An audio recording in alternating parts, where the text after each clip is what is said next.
కోవూరులోని శని భగవానుని క్షేత్రంలో విశేష పూజలు, 9 వారాల దర్శనంతో సర్వాభీష్ట సిద్ధులు. నెల్లూరు జిల్లా కోవూరులోని పవిత్ర పెన్నా తీరాన ఉన్న శ్రీ కర్మఫలదాత శని భగవానుడి ఆలయంలో ప్రతి శనివారం ఉదయం 9 గంటల నుంచి మధ్యాహ్నం 1:30 ఆలయ అర్చకులు వినోద్ మరియు విజయులు భక్తులకు స్వయంగా తైలాభిషేకం చేసుకునే అవకాశం కల్పిస్తూ ఉన్నారు. వరుసగా 9 వారాల పాటు స్వామివారిని దర్శించి పూజలు జరిపిస్తే శని దోషాల నుంచి ఉపశమనం లభించి వివాహ మరియు సంతాన ప్రాప్తి కలుగుతుందని భక్తుల ప్రగాఢ విశ్వాసం. శనివారం తైలాభిషేకం, అన్నదానంతో పాటు ప్రతి మంగళవారం లవణలక్ష్మి పూజ, అమావాస్య రోజుల్లో ప్రత్యంగిర అమ్మవారి విశేష హోమం ఇక్కడ ఘనంగా నిర్వహిస్తూ ఉన్నారు. దోష ప్రభావం ఉన్నవారు ఈ క్షేత్రాన్ని దర్శించడం ఎంతో శ్రేయస్కరమని ఆలయ వర్గాలు తెలిపాయి. ఈ పూజా కార్యక్రమంలో అధిక సంఖ్యలో భక్తులు పాల్గొన్నారు. శ్రీ కర్మఫలదాత శని క్షేత్రం కోవూరు షుగర్ ఫ్యాక్టరీ ఎదురుగా పెన్నా నది తీరాన వెలుసుకున్న శ్రీ కర్మఫలదాత శనేశ్వర క్షేత్రంలో ప్రతి శనివారం రోజు కూడా ఉదయం 9 గంటల నుంచి మధ్యాహ్నం 1:30 వరకు తైలాభిషేకం జరగద్ది. ఈ క్షేత్రంలో ఏంటంటే విశేషంగా స్వామికి స్వయంగా గర్భగుడిలోకి వెళ్ళి భక్తులు చేసుకునేదానికి గొప్ప అవకాశం ఇచ్చాము మేము. అందువల్ల ఏంటంటే ప్రతి శనివారం రోజు కూడా భక్తులే వచ్చి స్వామికి తైలాభిషేకం చేసుకుంటారు. తైలాభిషేకం చేసుకోగానే దీపారాధన చేసుకునే దానికి అవకాశం ఉంటుంది. దీపారాధన చేసుకున్న తర్వాత పూర్ణావతి ఒకటి ఇస్తాము. అది తీసుకొని జపం చేసుకోవాలి. ఒక 10-15 నిమిషాలు జపం చేసుకున్న తర్వాత ఆ పూర్ణావతి టెంకాయ తీసుకొని వచ్చి హోమంలో కొట్టి హోమంలో పెట్టేయటమేను, అగ్నిదేవుడికి సమర్పణ చేసుకోవటమేను. తదుపరి 12-1 గంటల నుంచి అన్నప్రసాదాలు మొదలవుతాయి. ఇక్కడ ప్రతి వారం కూడా భక్తులే 9 వారాలు తిరిగి వాళ్ళకి అన్ని విధాలుగా బాగుందన్న తర్వాత అన్నదానం చేస్తారు.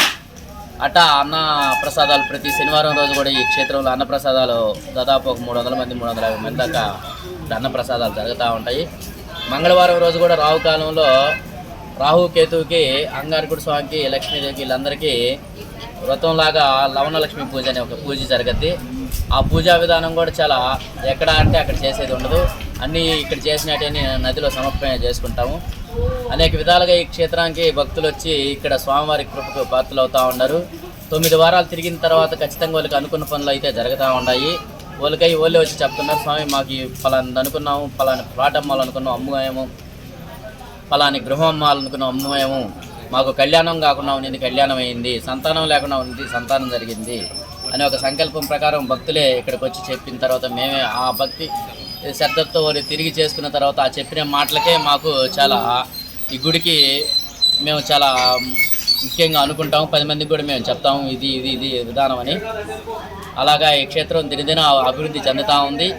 ఈ గుడికి రావాలనుకున్న వాళ్ళు ఏంటంటే ఉదయం 9 గంటలకి శనివారం రోజు 9 గంటల నుంచి మధ్యాహ్నం 1:30 వరకు వచ్చి స్వామికాట్ చేసుకోవచ్చు.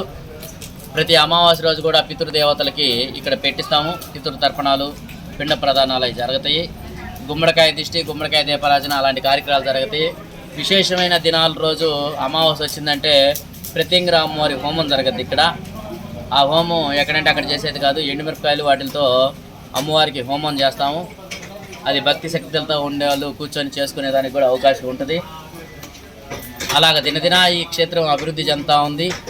ఈ క్షేత్రానికి ఎక్కువగా ఏంటంటే భక్తులు మీనరాశి వాళ్ళు, మేషరాశి వాళ్ళు, సింహరాశి వాళ్ళకి ఇప్పుడు ప్రభావం ఉంది, స్వామివారి ప్రభావము.